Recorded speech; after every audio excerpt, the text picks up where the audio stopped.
Wormholes, particle physics, extra dimensions. Are the wonders of so-called reality really what they appear to be? Or do we exist in an elaborate hologram? Is our universe the result of random activity or the result of intelligent design? If a creator was involved, can we discover him through our perception of divine order? This is Into the Multiverse with Josh Peck.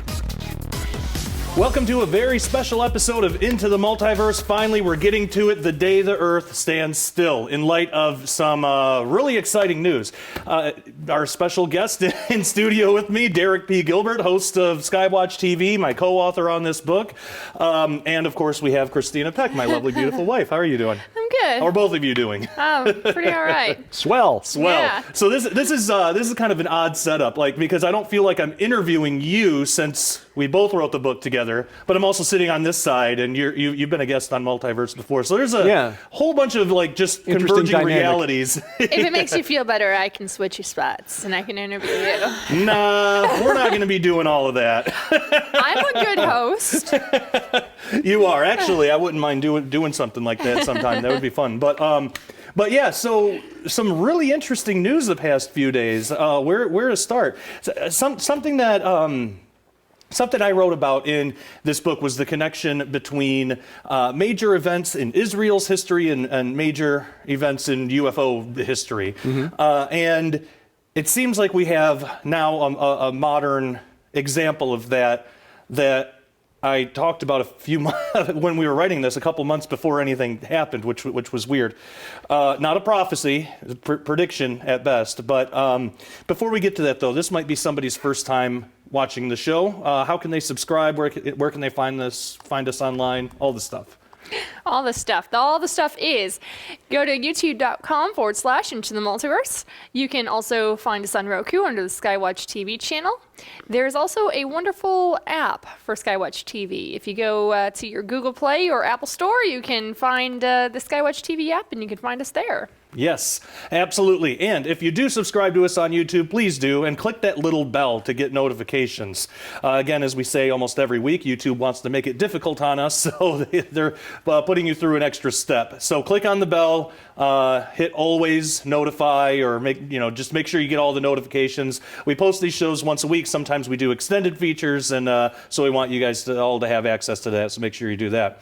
So throughout history, there's this odd connection between events in Israel's history and UFO events. We've talked about this on this show a couple of times before. Mm-hmm. And it seems like when you, and people can go back to the UFO Israel connection 2017 to 2018 episode that we did on this for all the background information. But just as a brief overview of that, if you look at all of the major ones, the big ones, they all have weird anniversaries that seem to point to this time. Yes. You have the first Zionist Congress and the Aurora,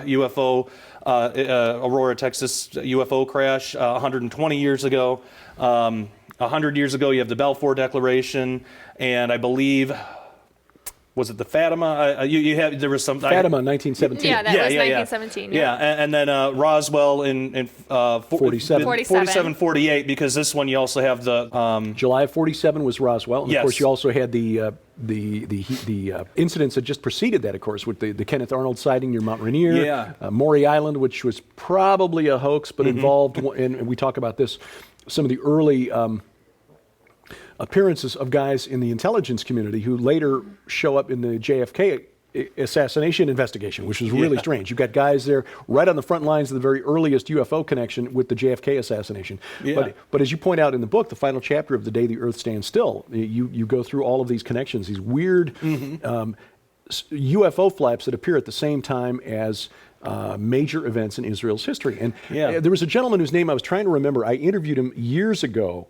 Barry Chamish. Chamish was the editor of a investigative journal called Inside Israel, and he wrote a book called Return of the Giants, in which he documented the strange connections between UFOs, UFO flaps, and major events in Israeli history. Oh, wow.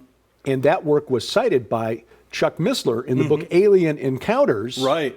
which was a big influence on me in getting me involved in this research in the first place. So yeah, and Jeffrey Martis has written about it too. Right, exactly. So this is not something that is new to us in this book, but it is something that others have noticed for a long time. Yeah. Why? Well, if you look at this as just a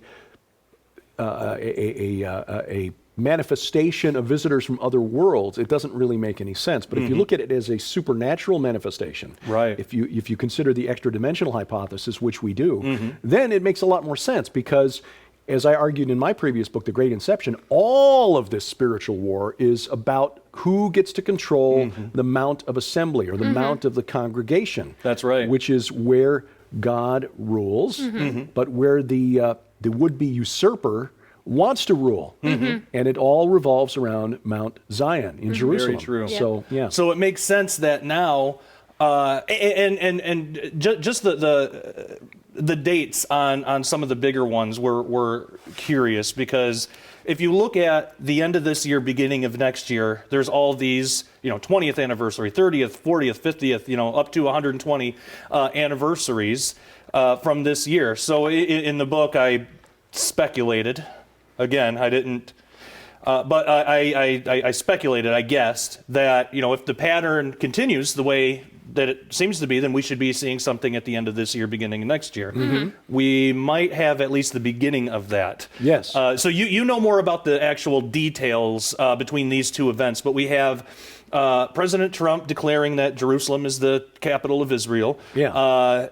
Which apparently the UN doesn't like very much. And then we have the Pentagon admitting of a secret investigation into UFOs. This was a really strange series of events that have taken place. December of 2017 is really, really turning out to be a wonderfully weird year. Yeah. Because on the 6th, that's when Donald Trump made his speech. And since 1995, the United States...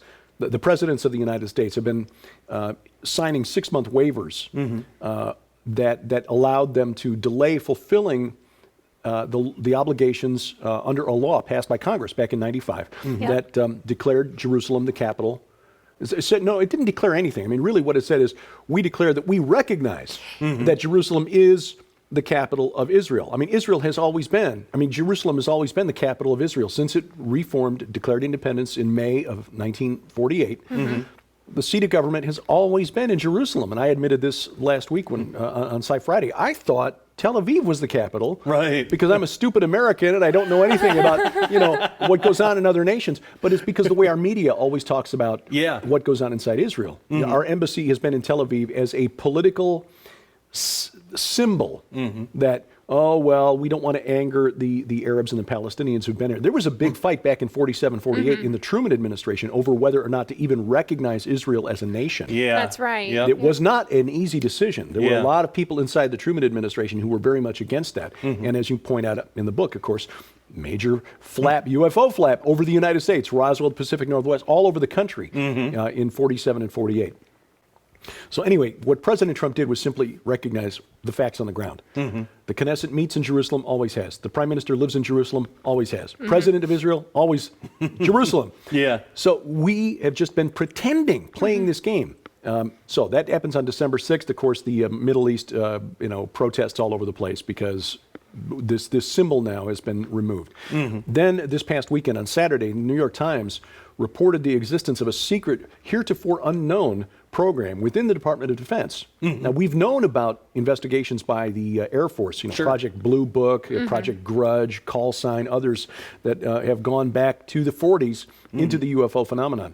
The DOD itself, the Pentagon itself kind of delegated that to the Air Force. But between 2007 and 2012, Senator Harry Reid of Nevada, who is now retired, got about $22 million a year put into the Department of Defense budget, the annual defense authorization bill, to investigate reports of unidentified craft.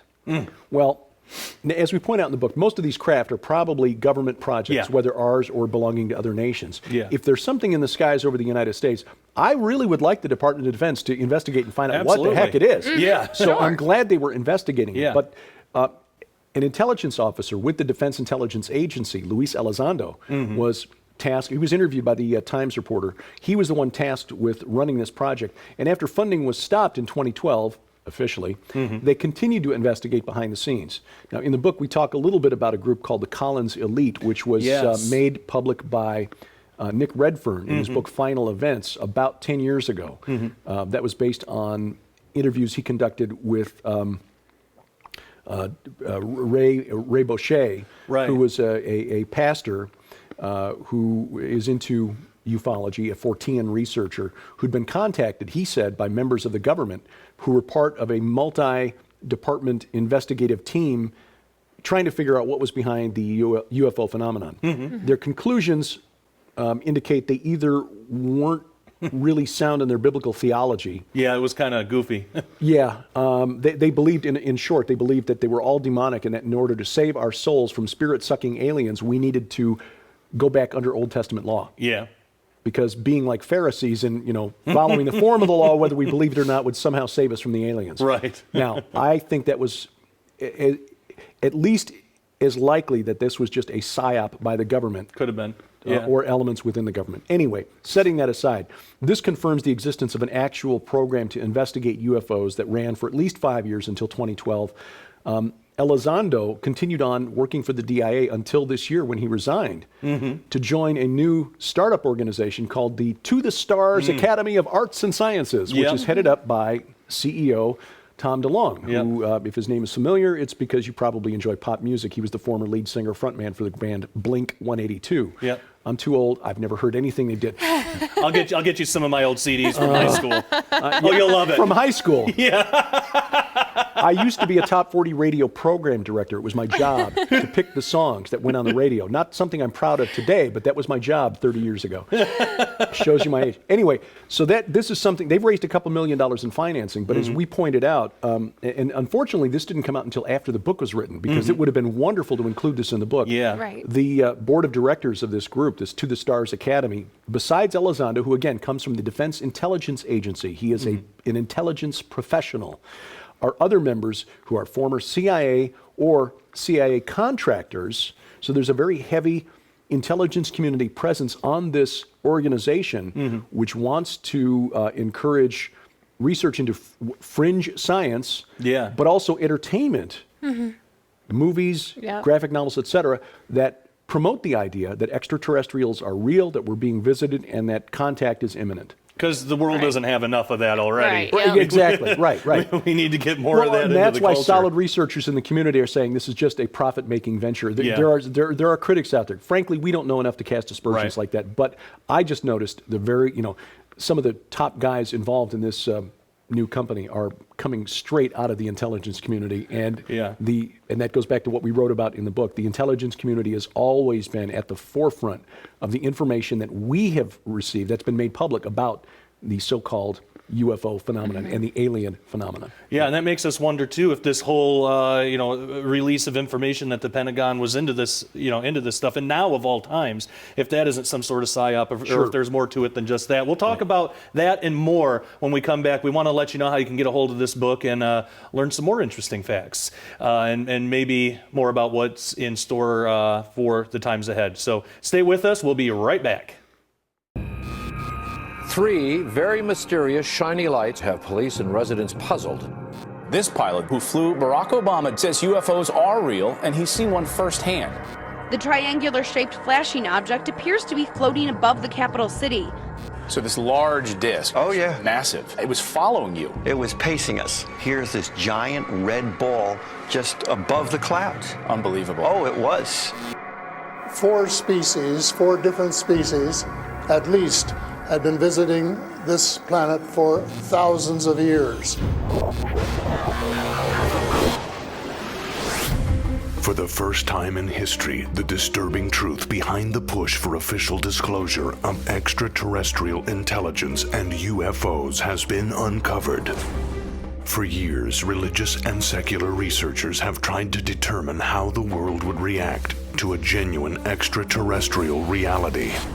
But what if their conclusions are wrong? Humankind has defined them as devilish creatures. Yet something even more diabolical is occurring. What if there's a difference between ancient demonic phenomena and the question of extraterrestrial life? It was hinted at in the WikiLeaks. People really want to know what the government knows. I have said I want to open the files as much as we can. A reality that lurks in the shadows that will soon come to light. A truth so shocking, it threatens the destiny of every soul on planet Earth. You must ask yourself, why now suddenly is seeking to answer the question of UFOs life-threatening? This is another investigator who is getting very close to information on official disclosure that's now been found dead. I've talked to a lot of pilots here, and they've all admitted that they've seen UFOs, but they kind of keep quiet about it. The government discounts every single report that ever seems to come out, every UFO report. I'm about the only person willing to get in front of a camera and talk about the UFOs that were flying overhead. Promises of earth-shattering news are being quietly whispered by scientists and government insiders. Is something about to happen that was prophesied in the Holy Bible? This November, internationally acclaimed best-selling authors Josh Peck and Derek P. Gilbert peel back the lid on an astonishing cover-up and expose on a most insidious deception. In The Day the Earth Stands Still, unmasking the old gods behind ETs, UFOs, and the official disclosure movement. Coming November 2017.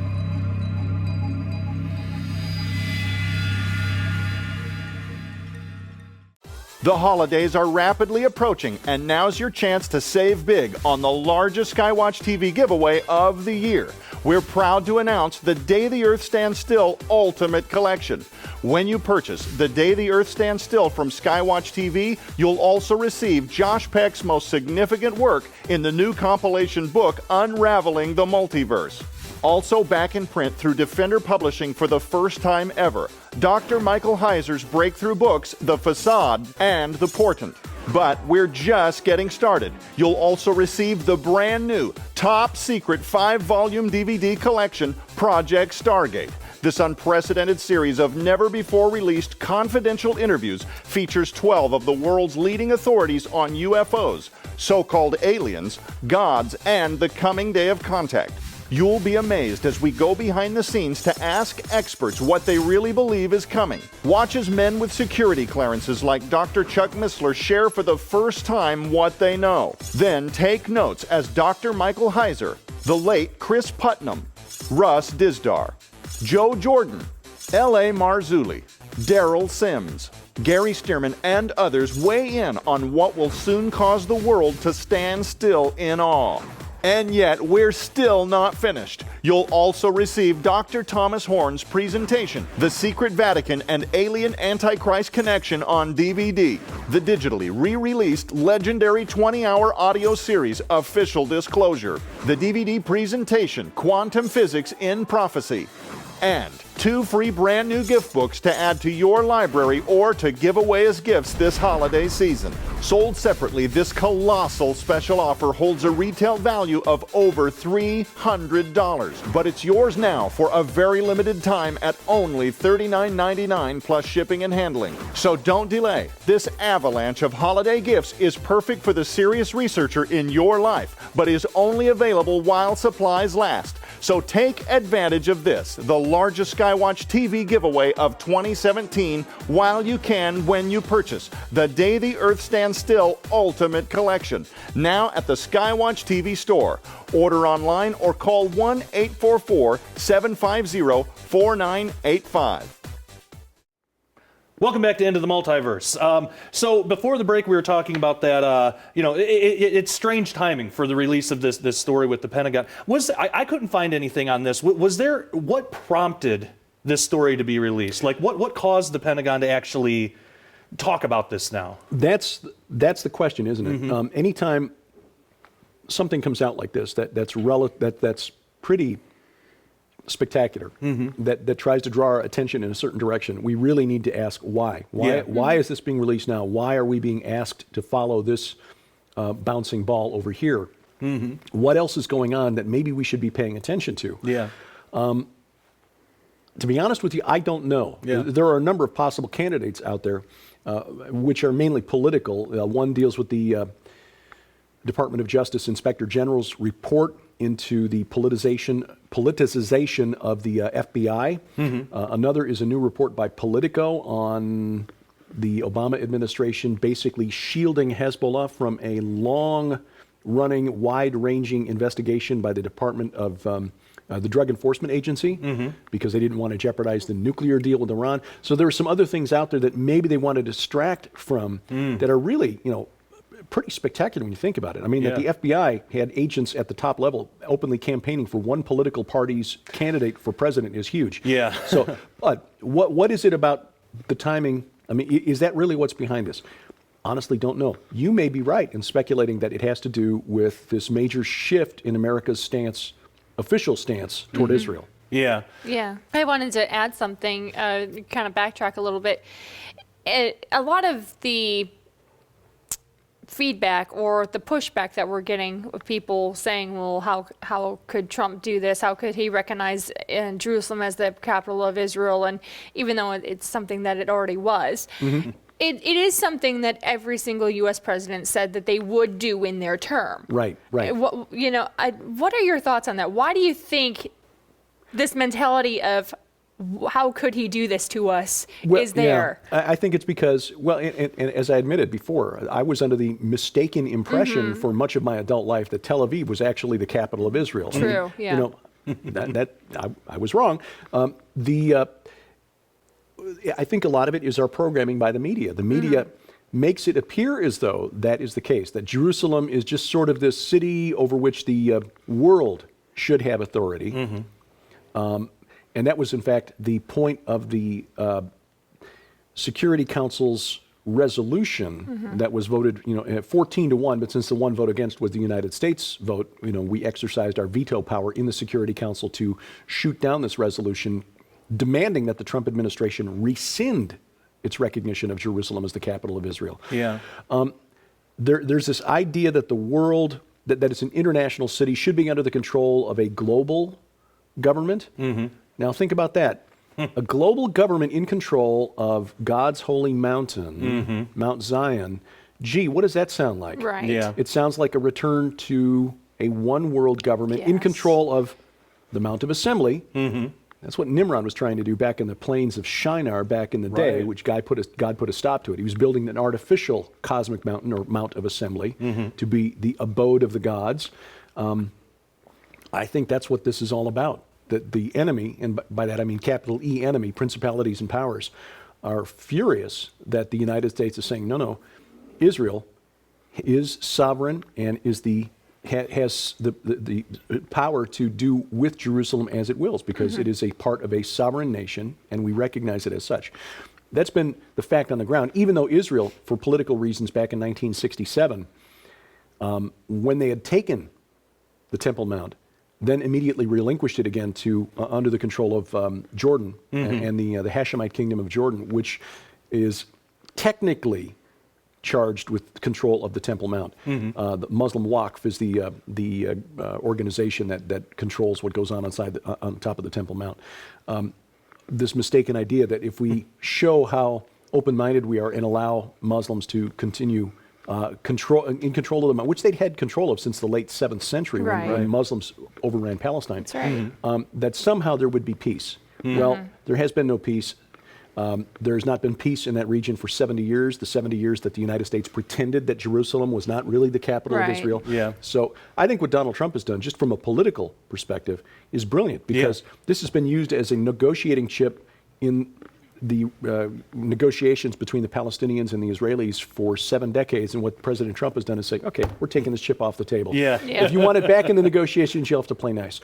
But from a spiritual perspective, and again, this gets back to the idea of, is there a connection between this disclosure and the very spectacular video that the New York Times published, along with the 2 Navy pilots chasing something, along with the story on Saturday? Is there a connection between this and what President Trump did? Well, again, anytime something's going on that deals with the state of Israel, you have to look at the political implications and the spiritual confrontation that centers around Mount Zion, God's holy mountain, the Mount of Assembly, because that is where the enemy is focusing all its efforts. That's where the battle of Armageddon is going to be fought. Yeah.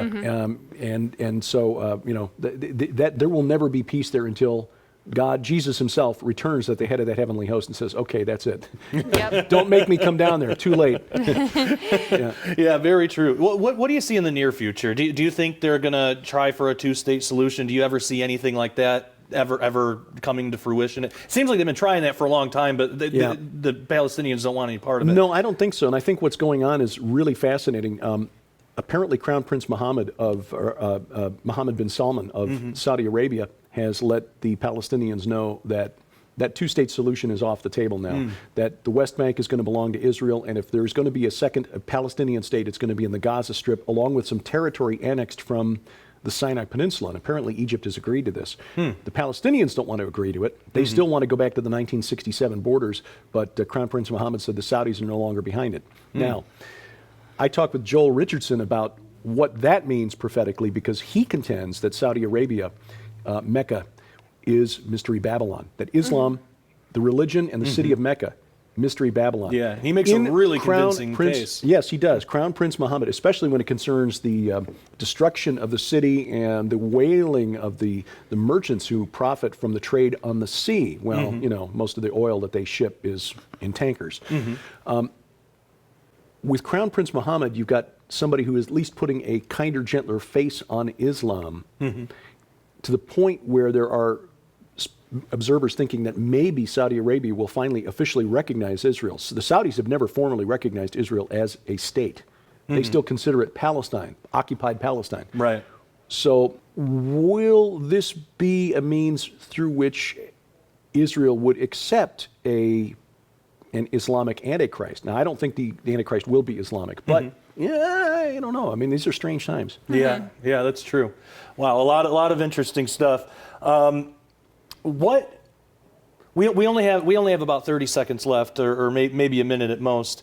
From your perspective, what do you want most for readers of our book to take away from it?